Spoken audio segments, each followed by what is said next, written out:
All right, we are officially live. All right, very good. So good morning. I'm calling the meeting of the Sacramento Area Council of Governments Transportation Committee for June 2nd to order. And we do have opportunity during the course of this meeting for public comment. There are instructions and guidelines on how to submit written public comments available on our agenda on our website.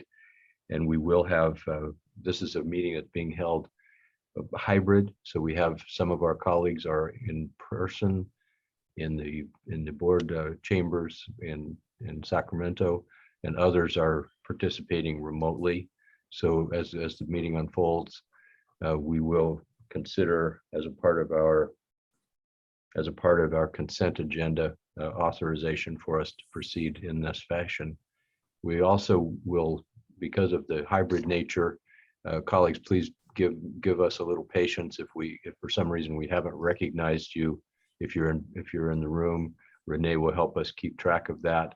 And if you're on remote, then we'll be able to see your hand raised. If for some reason you have a comment or a question that I haven't recognized you for, please be patient, and we'll do our best to make sure that the meeting is conducted as expeditiously and transparently as we possibly can. This is, and I'm really looking forward to this conversation. So thank you all for being here. So I think we have a pledge of allegiance. Director Lozano, would you be willing to lead us in the pledge and the salute to our flag? Absolutely. Please stand, hand over heart. I pledge allegiance to the flag of the United States of America and to the republic for which it stands, one nation under God, indivisible, with liberty and justice for all. Thank you so much, Rich. We'll move on to roll call. Renee, will you please call roll of the committee? Yes, thank you. Good morning, committee members. As a reminder, this meeting is being recorded and live streamed via our website. Just a quick reminder to mute yourself when you are not speaking. And if you are a member of the public and wish to make a comment, please use the raise hand feature in Zoom or press *7 if you are participating telephonically. Directors Branscombe? Absent. Gog? Yes. Thank you. Guerrero? Absent. Jennings? Here. Thank you. Joyner? Here. Thank you. Lozano? Director, yeah. Here. Thank you. Sanders? Here. Near? Absent. Stokely? Absent. Soon? Here. Vice Chair Bradford? Here. Vice Chair Desmond? Here. Chair Saylor? Here. And ex officio member Takar for Benapole? Absent. Or, I'm here. thank you. All Okay. right. All right. Thank you. Do we have any public communications on topics not on our agenda, but hopefully within the purview of the committee? We do not have any public communications. Okay. Nobody in the room asking for that? No. Is there any public participation in the room this morning? Not at the moment. Okay, thank you. Very good. So that brings us to our consent agenda. Does anyone have anything that they want to bring off consent for further discussion? I don't see any hands raised, and no one in the room has indicated an interest in that. So is there a motion to approve the consent agenda as presented? Move to approve, Desmond. Second. Second. Okay, I heard Desmond make the motion and Lozano make a second.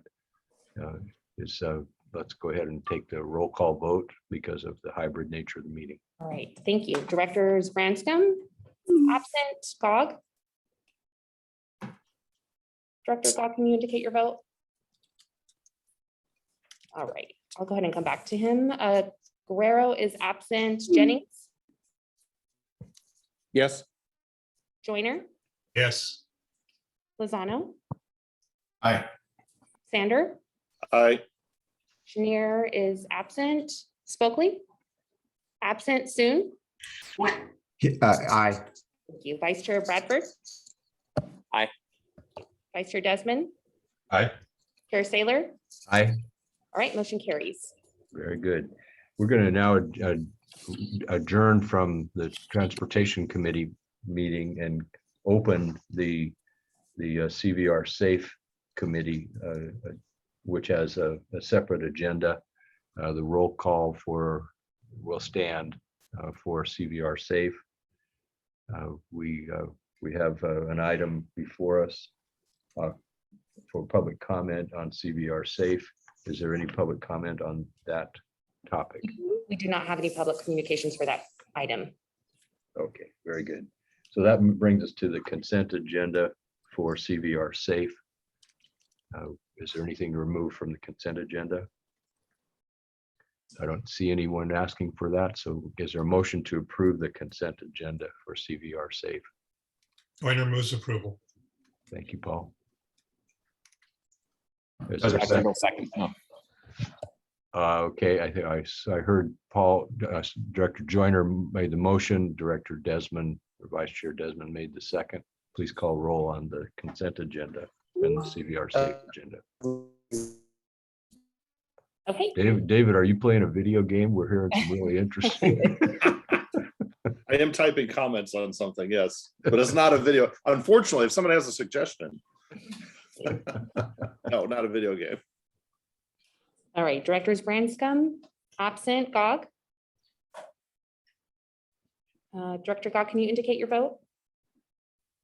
All right, I'll go ahead and come back to that. Guerrero is absent. Jennings, Yes. Joyner, Yes. Lozano, Aye. Sander, Aye. Janier is absent, Stokely absent soon, Aye. Vice Chair Bradford, Aye. Vice Chair Desmond, Aye. and Chair Saylor. Aye, All right, motion carries. thank you. And that brings us to item 3, which is the CVR Safe 2022-23 budget. And Barbara Von Bechtold is with us today. Good morning. Good morning, everybody. Barbara Von Bechtold, I'm your program manager for the Capital Valley Regional Service Authority for Freeways and Expressways, or CVR Safe. Before you is the final fiscal year 22-23 CVR Safe budget. A draft of this budget was released for public review following the May 19th board meeting. We haven't received any comments on the budget so far. The final budget shown in attachment A is the same budget that you reviewed in May and estimates costs for the operations and maintenance of the core callbox system, enhanced services, and special projects. The CVR Safe bylaws require that a budget be approved before July 1st of each fiscal year. So staff requests that the CVR Safe Committee recommends that the CVR Safe Board approve the adoption of the final fiscal year 22-23 CVR Safe budget. And with that, I'd be happy to answer any questions about the item. Thank you, Barbara. Are there questions, colleagues, on the budget presentation? Just briefly, Barbara, the change from current year estimated actual is 3.2 million in the cash balance. The total budget goes up from 2.5 to 3.1, basically. Is that right? That's correct.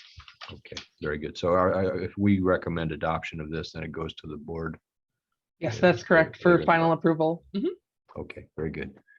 No questions, colleagues? Is there any public comment? We do not have any public comment. Okay, is there a motion on the item? Jennings will move approval. Very good. Is there a second? Lozano, second. Very good. I think I heard Jennings with the motion and Bradford with the second. Is that right? Correct. Okay, very good. Please call roll. All right, Directors Branscombe, absent, Gog, Yes. Ledesma for Guerrero, Yes. Jennings, Yes. Joyner, Yes. Lozano, Aye. Sander, Aye. Chenier is absent, Stokely is absent soon, Aye. Vice Chair Bradford, Aye. Vice Chair Desmond, Aye. Chair Saylor. Aye. All right, motion carries. Very good. So we're adjourning from the CVR Safe meeting, and we're reconvening as the Transportation Committee, and we'll take up action item 7. Sabrina Bradbury, and this is on the the bike share program agreement with Lime and the City of Davis. Yes, thank you. Good morning. Good morning. The action item before you is a recommendation from the Bike Share Policy Steering Committee that this committee recommend that the board approve a contract amendment for our bike share program agreement with Lime and delegate authority to the executive director to negotiate and execute that amendment. Just to take a step back, in November 2020, the SACOG board approved an amendment to our contract to relaunch bike share in the cities of Sacramento and West Sacramento. And part of the terms of that amendment were to continue discussions with Lime and the City of Davis for relaunching bike share. And at that time, the city was interested in exploring a bike-only system. The cities of Sacramento and West Sacramento have scooter share in their cities already. And the City of Davis wanted to see if a bike share only system, what that might cost in terms of a subsidy, or what different options were for a mixed fleet of bikes and scooters. So after much discussion and iteration and negotiation, we're excited to bring you the terms for a draft agreement. And that is, the details are found in attachment A to the item. I'll just highlight a few. This would be a one-year pilot for a mixed fleet of 500 bikes and 300 scooters. And some of the most affordable pricing packages that we have seen across the nation that have some monthly minute passes that bring the per trip cost down to 12 to 14 cents a minute. And it also includes the same low income pricing that the cities of Sacramento and West Sacramento have, which is zero cost for up to 5 rides a day. And there are a number of service level agreements to address concerns around parking issues, making sure the operator is responding to any improperly parked devices in a timely manner, as well as doing safety and education around proper riding and parking. Lime would also implement existing terms that are in the program agreement around data sharing and maintenance of the vehicles, rebalancing the vehicles to areas where people are most likely to replace car trips, as well as implementing our equity plan that includes rebalancing to equity areas and promoting the low-income program. And this pilot is at no subsidy and no cost to the city or the regional bike share budget. And there is also a termination clause for the City of Davis that if they are unsatisfied with the operations or have concerns about the rollout at any point, that they would not need to move forward with the pilot or could terminate the pilot at any point. I do want to note that the terms are subject to final approval of the Davis City Council, but we have been working closely with the staff, the city manager, who have been working with city council members and believe this aligns with what the city would like to launch. So if the board approves this amendment, we would continue to work on the legal language and execute that agreement. And then upon city approval and authorization to operate scooter share, we could launch this pilot in the fall in time for the return of students to the UC Davis campus. So while there's still much that's unknown about the economics of bike share and what ridership will be like, given that a lot of downtown offices, for example, are still hybrid or working remotely, we think this presents a unique opportunity where UC Davis has returned to all in-person classes to really see what ridership would be like and what interest and demand would be for scooters in addition to bikes. And finally, I just really want to thank our city staff partners and Lime partners, as well as our general counsel, Kirk Trost, who served as a senior advisor on this project. Everyone has been instrumental in these negotiations and continuing to move this forward to bring this pilot opportunity to you today. With that, I would be happy to answer any questions you have. Thank you, Sabrina. Very, very nicely done. Are there any questions, colleagues? Is there anyone in the room, Renee, who's got a hand up for a question? No. Okay. I don't see hands from others. I do have a couple of questions. First of all, I'm really excited about this. It's wonderful to bring this opportunity back, and I think it's there are many students at UC Davis who can use this low-cost option. So it's very good. I'm really excited. Campus is all on board, if I understand.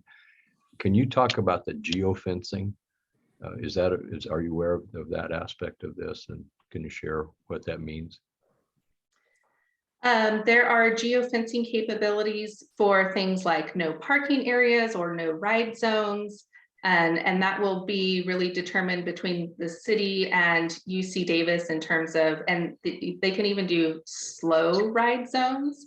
So you can slow the speed of the vehicle in particular areas where there might be high pedestrian traffic to address any safety concerns there. Okay. This package includes some very responsive components for the errant parking and complaint resolution process. And I think those are very responsive to concerns and questions that were raised the last time this was in place. Sabrina, what I'd like to ask is that you, working with your city partners, consult with the County of Yolo's Community Services Department about the geofencing and complaint resolution process as it pertains to the adjacent unincorporated areas. Absolutely, happy to do that. Just made a note.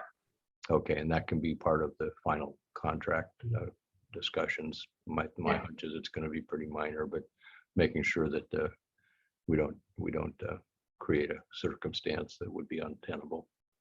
Absolutely. Thank you. Any other questions from anyone? Is there any public comment request, Renee? We do not have any public comment for this item. Okay. Is there a motion? Bradford will move. Great, thanks. Gary. Ledesma will second. Great. So moved by Bradford, second by Ledesma. Please call roll. Okay, Directors Branscombe, absent. Skog, Yes. Ledesma for Guerrero, Yes. Jennings, Yes. Joyner, Yes. Lozano, Aye. Sander, Aye. Chenier, Aye. Stokely, Yes. Soon, Excited to see this program continue forward throughout the region. Aye. Vice Chair Bradford, Aye. Vice Chair Desmond, Aye. and Chair Saylor. Aye. Motion carries. Very good. That brings us to item 8, which is a contract award update. And Christina Svensk, are you with us? Will you be presenting this? Yes, I am here. Good morning. So today I'm going to provide a quick update on 2 key procurements that we're wrapping up right now. So if you remember earlier this year, we issued an RFQ for an on-call that included 10 service categories that we had identified potential needs within. We sort of identified some multiple competing priorities and projects, which really shed light on the fact that having a bench of qualified consultants could be beneficial to the teams in the next few years. Also of importance was ensuring that the bench was available to our partners in the region, who are also facing similar challenges with resourcing and project capabilities. So the 10 service categories range from transit planning to transportation planning to land use planning and real estate and economic analysis, to grant writing and public participation, and really everything in between. Teams or firms were able to submit qualifications for up to 5 service categories, each of which were evaluated on their own merit rather than a comprehensive package with all categories combined. So depending on the category, we received anywhere from 2 submittals to up to 14 different teams. So some were much more competitive than others. We created evaluation panels for each of the 10 categories, comprised of internal SACOG staff as well as 1 external partner to score the qualification submittals. Contracts were awarded within each category to the top 5 teams with the highest scores and are currently being developed and or negotiated right now. The teams were scored based on subjects such as project experience within the specific category that was being evaluated, proposed qualification of the team and resource availability, and GBE commitment. We've prioritized the execution of contracts in category 6, which is the comprehensive and technical planning area. The Green Means Go team has some immediate needs under this category and is poised to issue a task order once contracts have been finalized. So as a quick reminder, we follow Caltrans requirements for on-calls. So any task order that we will issue under these contracts will employ a mini RFP process where we require scope, schedule, and budget to be provided from all interested parties within the respective category. So I won't go over all of the firms that were awarded contracts under each category, but those were listed along with the contract values for each category in the staff report.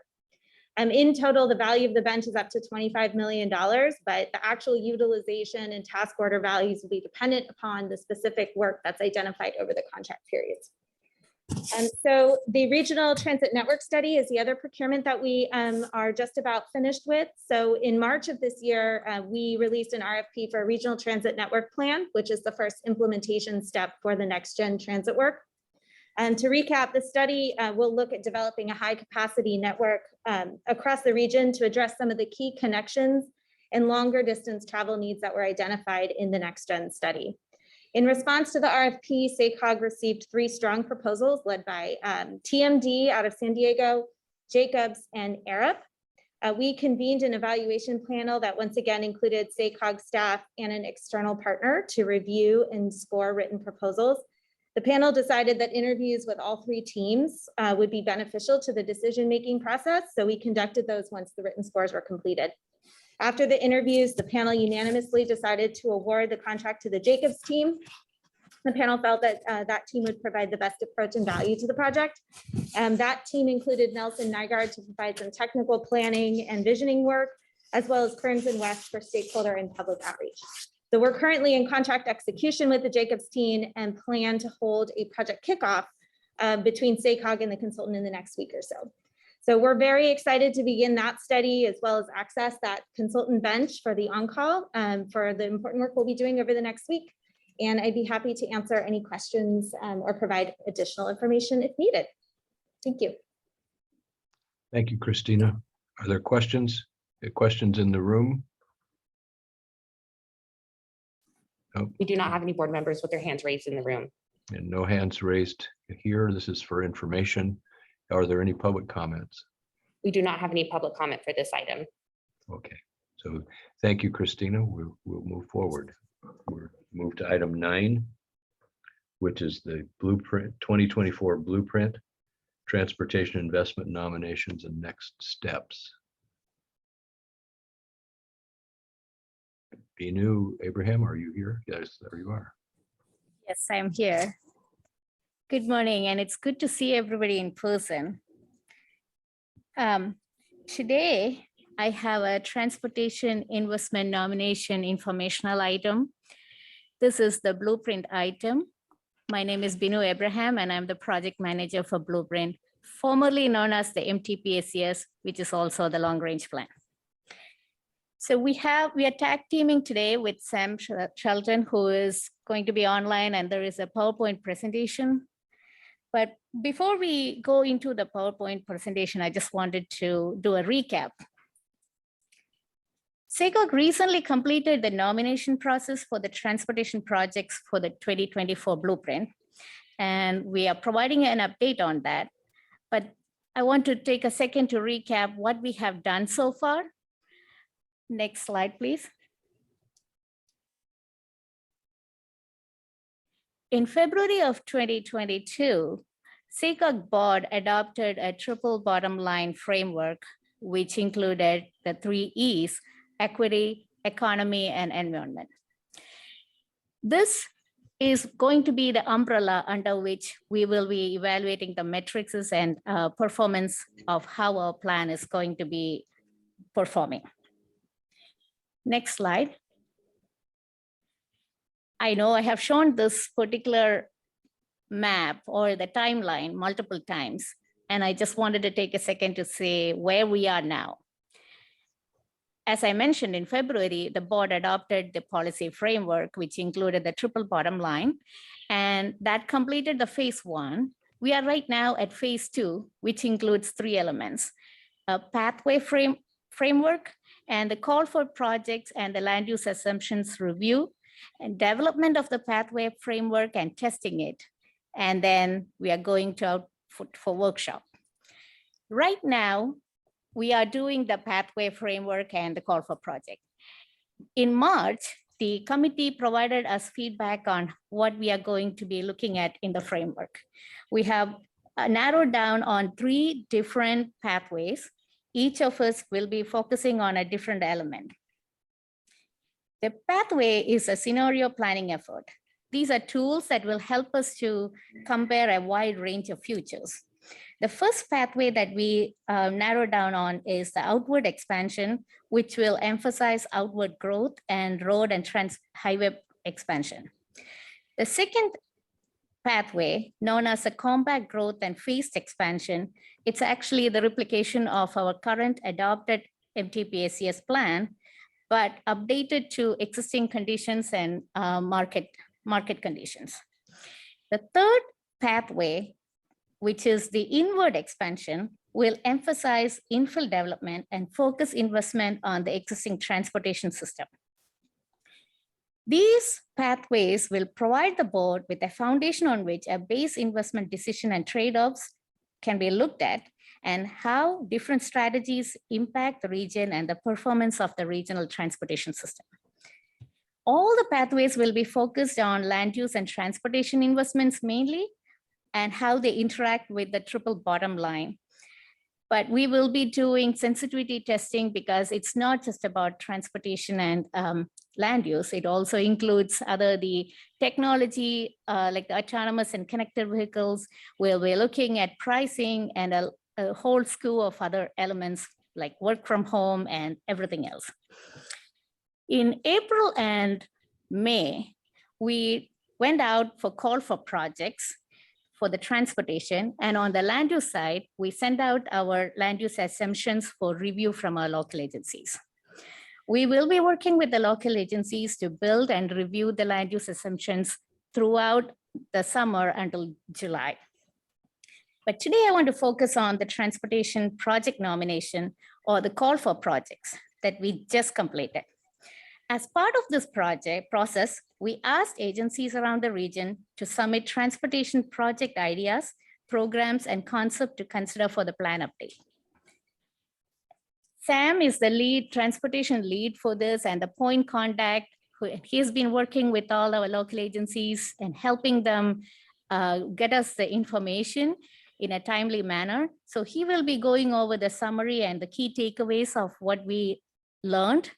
But before I go into that, I just want to highlight 2 bullet points as to why we are here today and what is it that we are looking for. First is that we just want to inform you on what we heard from our local agencies in terms of their priorities and funding needs. And the second part is that this is an information that will help us to support the decision-making that the board has to do in the coming months. SACOG board will need to adopt a plan that has to satisfy a wide range of requirements, from being financially constrained to meeting the federal and state requirements and standards, help meet the greenhouse gas targets, achieve the plan's triple bottom line goals, address the system maintenance and preservation, and a whole other slew of requirements. As part of adopting that plan, the board will also need to adopt a packet of multimodal transportation projects that will outline the major transportation investments that the region should focus on in the coming years. As we all know, this has both performance implication and financial implications, which will need the board to prioritize on what investments we need to be focusing on.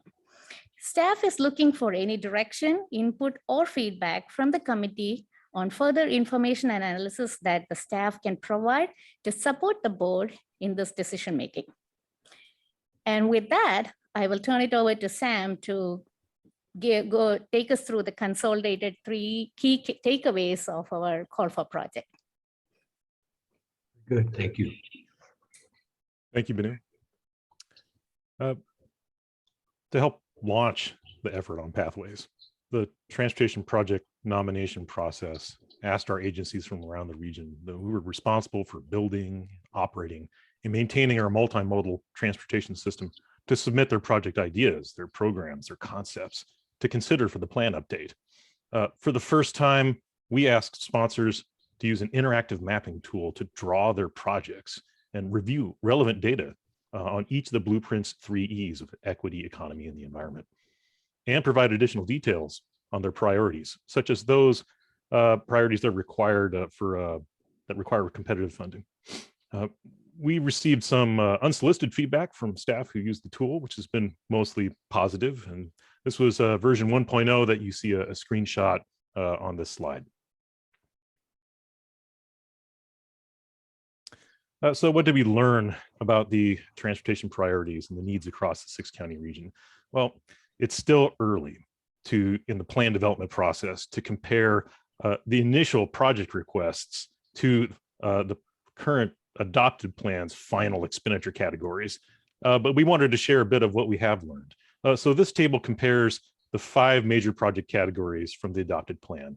And we didn't expect the numbers to match or even come close to the adopted plan. But the gap between these numbers does help us understand our work ahead. So I'll walk through each of these major project categories in the next slides. Let's start with pavement. Here's a map of our region's pavement conditions from 2019 as collected by Caltrans for the National Highway System. And rarely for our nominations do we get enough to cover all of the pavement needs out to our plan's horizon year. So this time 2050. It's mostly short-term projects. So if I flick to the next slide, you can see where those projects are located in our project nomination list. They're mostly the near-term funded ideas, the projects that your engineers are working on over the next 5 to 10 years at the most. So we expected this. But what this means for the board is later on when we're considering what are our long-term fix-it-first needs, and to ask the question, how much of our expected revenue should we prioritize to pavement maintenance, to bridges, and to the National Highway System versus local streets and roads. We'll be bringing this back for later discussion. This is the map of all nominated highway and roadway capacity increasing project nominations throughout the region. The total cost greatly exceeds the funding for these projects distributed in the last plan. This map scales that down to just the nominations that are seeking competitive funding. We're unlikely to cover all of these projects in the near-term years of the plan. We're also seeing how upcoming competitive funding at the federal and state level are shifting away from projects that only reduce congestion into projects that are reducing vehicle miles traveled and addressing equity. Again, we'll be returning to the board later to work through how to prioritize the projects given these challenges and limited revenue. This map is of the nominated transit capital projects, such as new light rail extensions or bus rapid transit lines. Our comparison table showed a significant gap between transit projects and the adopted plan's expenditures. And that's mostly connected to how transit operators do planning, but frankly, what their focus is on a lot shorter term issues, especially given the challenges of COVID-19 right now. But we plan to help. SACOG's upcoming regional transit network study will help our operators build on the project nominations we've received to date and seek to understand how much we need to invest in our transit network.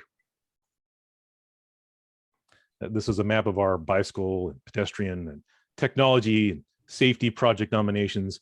We're seeing clumps of investments that are not necessarily connected to regional networks or longer term visions, such as a recently adopted regional trails network or the region's intelligent transportation system architecture. So that's for facilities such as ramp metering or highway signage, communication between traffic signals. We will return to you later with ways that the blueprint can help fill those gaps for regional benefits. And with that, I'll turn it over to Benu, who will chat a little bit about next steps. And I'm happy to answer questions after Benu walks through those steps. Thanks, Sam. So as for the next steps, we have three main steps that are what we are planning to do over summer. One is, as I mentioned earlier, the pathway development itself. We will take into consideration all the input that we have received from the local agencies regarding both the transportation and the land use. And we will be using the growth forecast. We will be developing the three pathways. The second step is the outreach. In July, SACOG will be visiting each city council and board of supervisors throughout the region to engage local officials and provide an overview of the regional initiatives and how they relate to the blueprint plan.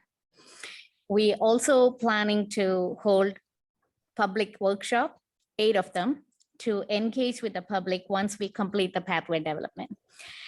We are, as we are doing the work on the blueprint, we are having focus groups, we are conducting polls, we will be doing surveys, and there will be a lot of information regarding the specific outreach and engagements that we'll be doing over summer. The last part, which is also very critical, is the revenue forecast. This summer, staff will prepare a revenue forecast for the plan based on existing programs, available sources of funding, fuel consumption and price, state and federal policy, historic trends, inflation, extent of new roadway pricing strategies, and several other factors. We will be bringing back a draft revenue forecast in August so that you can give us feedback and input on that.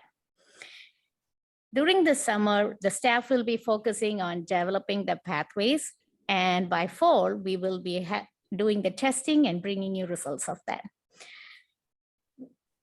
Next slide, please. I just wanted to show you what will be the work that will be done over the summer. So and then the last part of that is in fall, late fall, we will be going out for public workshops and outreach. With that, I will take any questions. Thank you, Sam and Binu. Are there questions from members in the room? Go ahead. Sure, Director Bradford has a question. So I noticed in the transit map of planned transit projects, I didn't see North Valley Rail on that. And I know that is definitely in the planning horizon. So just not sure if that is potentially because it's not being led by one of the jurisdictions in the Sacramento region. It's kind of led by BCAG, but just wanted to make sure that wasn't forgotten about. No, that is not forgotten about. We are working directly with their staff to understand the nomination, specifically how a $2 billion ultimate vision that could extend all the way out to Chico can be broken down into phases and understanding their operating costs. So we're still working with them to understand how best to display that, not just on a map, but also within our financial constraint. Like most nominations, it's pretty early on, and we're continuing to work with sponsors to make sure they're reflected properly. Okay, great. And then one additional question, and I'm not sure this one has an answer, so it's kind of more speculative, but I'm just curious if you have any guesses as to why the ongoing like pavement maintenance is so low and capacity is so high relative to the previous plan. I mean, I just kind of have some guesses, and I don't know if they're at all accurate, but I know SB1 is providing a lot more funding for local jurisdictions, and it may be a reason that they're seeking less regional funding for rehabilitation. And then, there's a lot of growth going on right now in the region, and that may be driving some of the additional desire for capacity projects. So anyway, just any comments on that you might have? I think what we're seeing is an artifact of what nominations are. For pavement, it's about the projects that your engineers know about in the next 5 to 10 years. They're not necessarily submitting their long-term pavement shortfall information. We'll be working with them to understand those needs and talk to you about that fix it first shortfall and revenue needs later on during the plan's development. For roadway and highway capacity, it is a mix of that. It's a mix of brand new projects, but also projects that perhaps were beyond the horizon of the last plan and are being asked to be included in this plan this time around. So It's a combination of new and old projects, all coming together in new nominations. Great, thank you. Very good. Are there any other questions in the boardroom? There are no more questions in the boardroom for board members. Thank you. Mr. Joyner, you have your hand up. Yeah, I do. Thank you, Chair. Just a couple of questions. My memory's having to reach way back to long before I was ever on the SACOG board. During the original blueprint, my memory is that extensive workshops were held in each community. And I believe the public voted on different land use scenarios, and that created a real sense of buy-in within each community. What I think I just heard was that there's only a plan for 8 workshops and presentations to individual councils and boards of supervisors. Is there any plan for something larger, something more in line with what was done during the original blueprint process? Anyone? Well, someone. Yeah, sure. Here we go. We will come back to bring the full description of the outreach strategy. The outreach that happened for that original blueprint happened over, I think, a 2-year period. And that's a good recollection. We had individual workshops in each jurisdiction. What we do plan to do is this summer, visit with every city council and board of supervisors to basically kick off the public engagement. We also plan to conduct focus groups, and we are working with Valley Vision to conduct a poll. And then we will be following all of that in 2023 with those 8 public workshops across the region. And we'll be working with, this is our hope, and one reason why we have done a request for proposals from community-based organizations, that we can work with them to also have them be doing workshops within the various communities they serve. So we don't at this point have a plan to do individual workshops in every single city and county. However, if a local jurisdiction wants us to come and do something, we can absolutely talk about that. All right, thank you. I would encourage that. We're a very broad region with different ideas about the path forward. And I think as much buy-in as we can get from the public, as much information as we can get out there, the better. My other question is more of a curiosity. I simply don't know. Obviously, the governor's executive order is effectively banning the sale of gas-powered vehicles by 2035 as you move forward in the blueprint. Are you calculating in the greenhouse gas reduction that comes of that? Our methodology for calculating the greenhouse gas targets are set by CARB.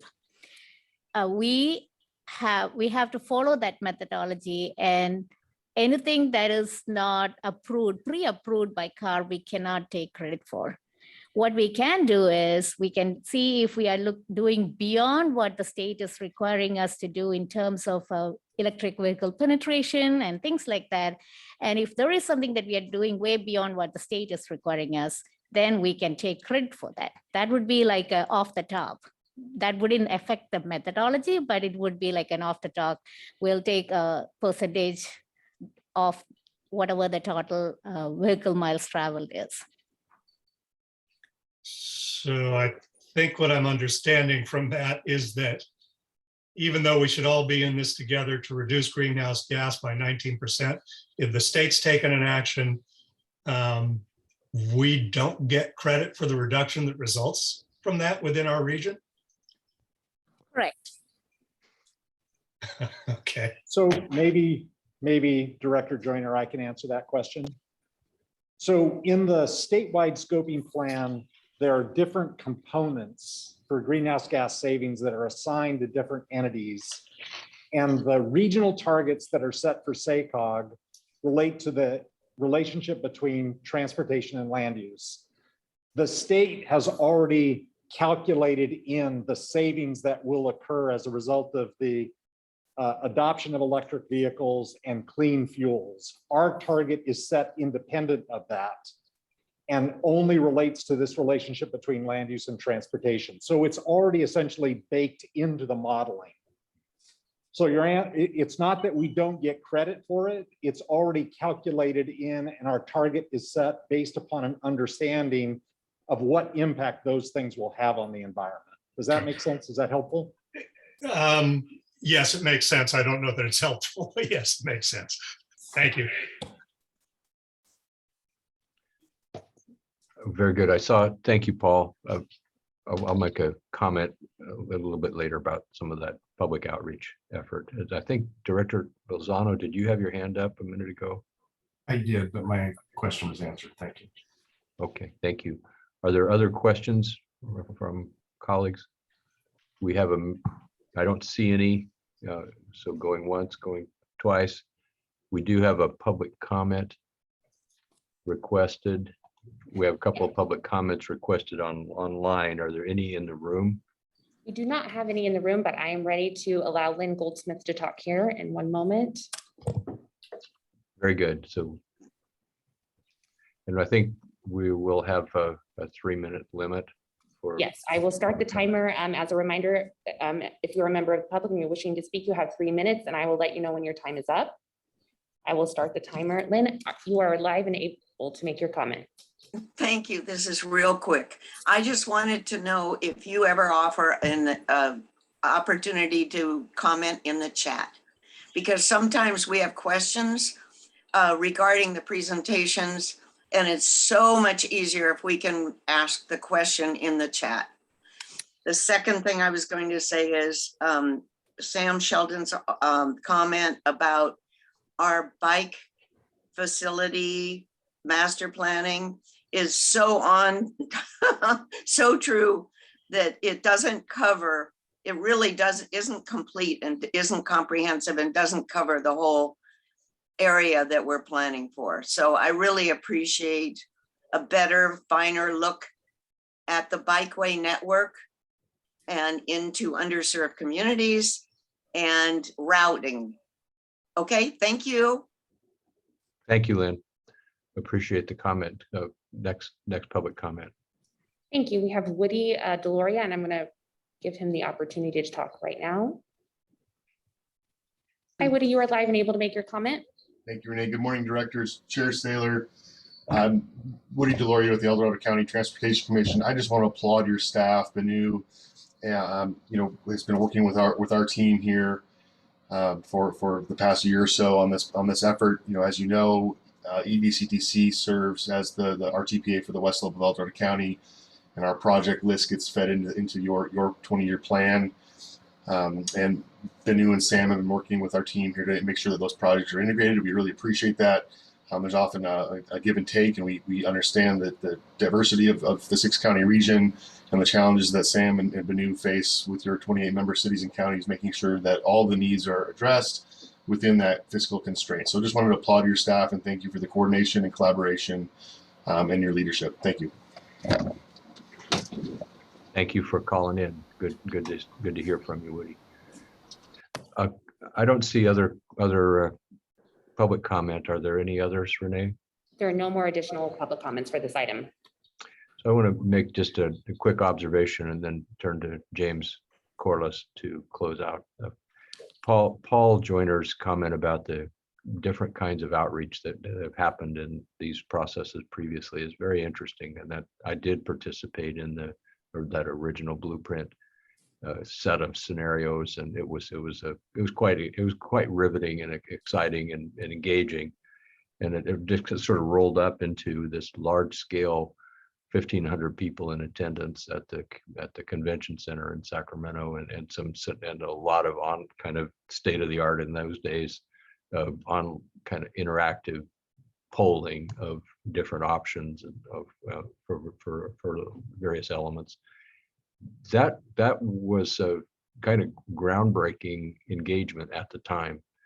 And one thing that's happened ever since, every time we've updated this, we've had a different sort of technology available, and we've come to realize I think over and over how unique each of our communities is in how people participate and what their culture for engagement is. And I really kind of concluded it's not one size does not fit all. We've had pop-up workshops, we've had online polling, we've had different kinds of things that happen. Some communities, the only place they go is city council rooms.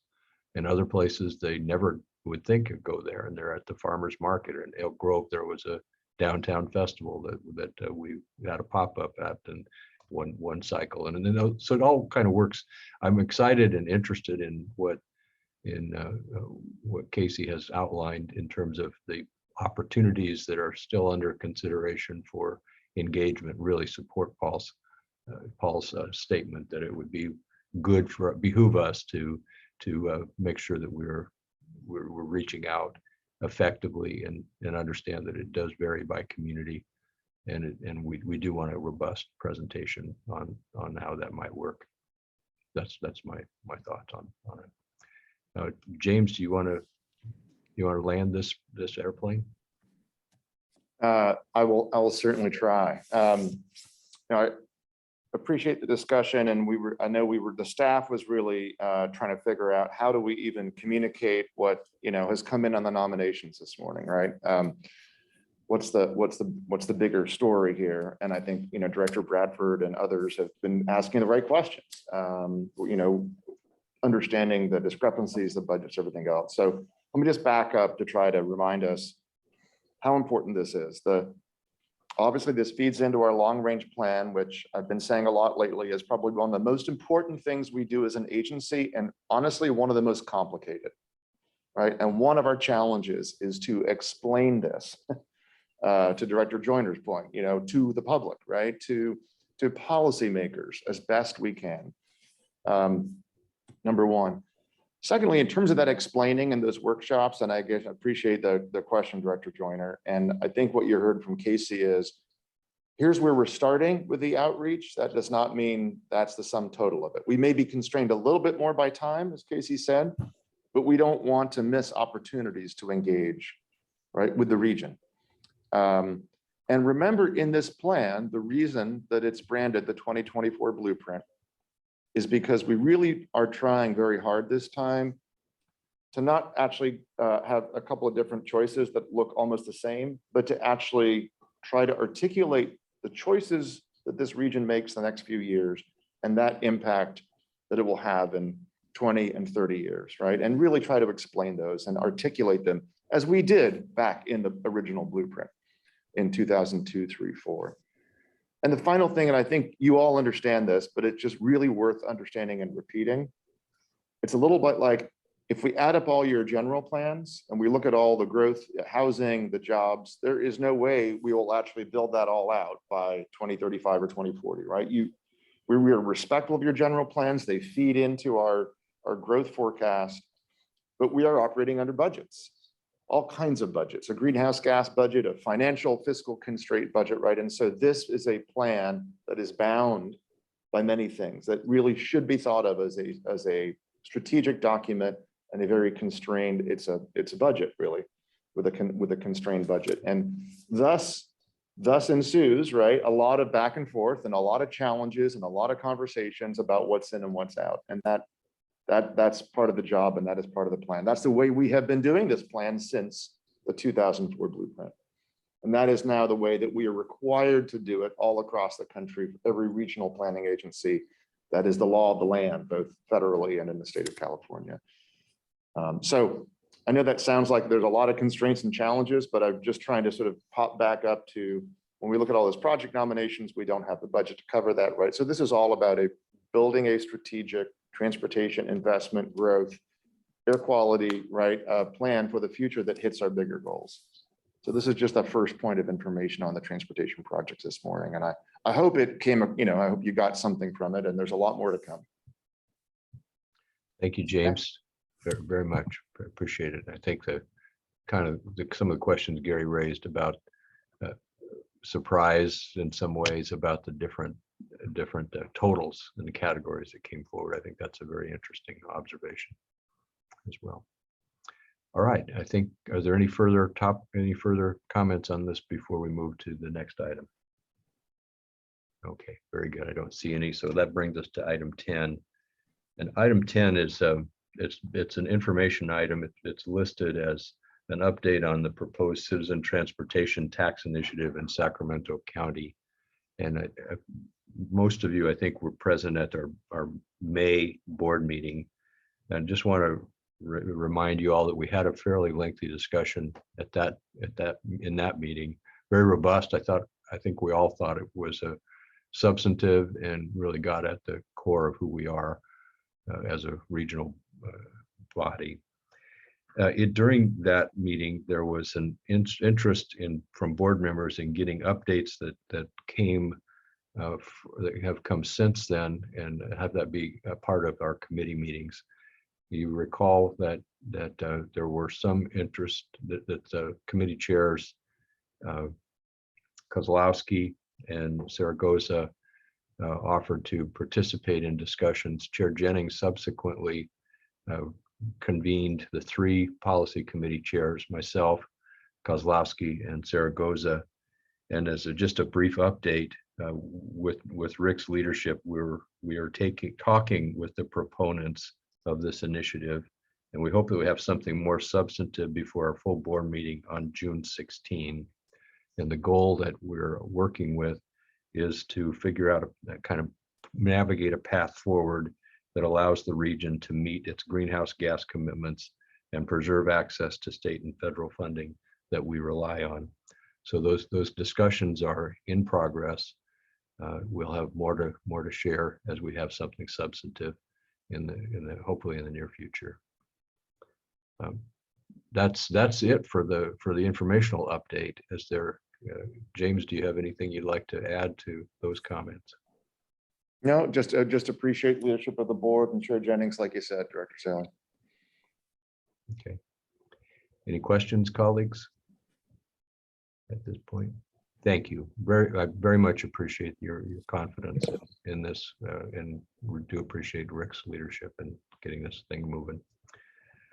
Okay, that brings us to a receive and file item from Victoria Cacciatore. You have it. And one last comment. Today is Thursday. Tomorrow being Friday, it's the last day for submittal of your performance evaluation comments on our executive director's leadership and of our organization. So that's a reminder. Please submit your input so that we can do the fair job of assessing performance. Okay. Thank you all. I think without further ado, we're done. There is a lunchtime coming up at noon on electric vehicles. So I'm sure you'll stay there or go get your sandwich and be present. Talk to you soon. So Dawn, is that going to be recorded? I'm going to have to cut out to a different meeting. Will I be able to circle back around to that lunch workshop and watch it? The meeting is not being recorded, but we are going to be live on our website using the same transportation link that you're on right now. Is it possible to? We'll get back. We'll try. Okay, we will make every effort to do that. And I do just want to I want to say that the cool thing about what we're doing over lunch is I don't think we tout this enough, but we've got a great partnership. We've had it for a long time between SAC-RT, SMUD, the Sacramento Air District, and SACOG. And our staffs have been working together a lot. The executive directors meet frequently. We have a whole proposal on clean vehicles, as we were going to hear about over the lunchtime session. And then it's not to say that the other counties aren't important, right? But just here, I think it's really important to get ourselves on the same page, which is what we've been doing. And you can hear a little bit about the opportunities now available in terms of federal funding and state funding for some of these things. Of course, we've submitted that RAISE grant regionally to do this across really the 6 counties. So just stay tuned. If you can make it, I think you'll be glad you did. And we will do our best, Director Joyner, to record it if we can. Thank you. Yep. All right. Will that be the same Zoom link? Yeah, same Zoom link. For the lunch. So basically it's just this meeting continues. Yep. That's all right. And if you push the right button, you'll get a bowl of soup delivered to your desk. Bye-bye. All right. Thank you all.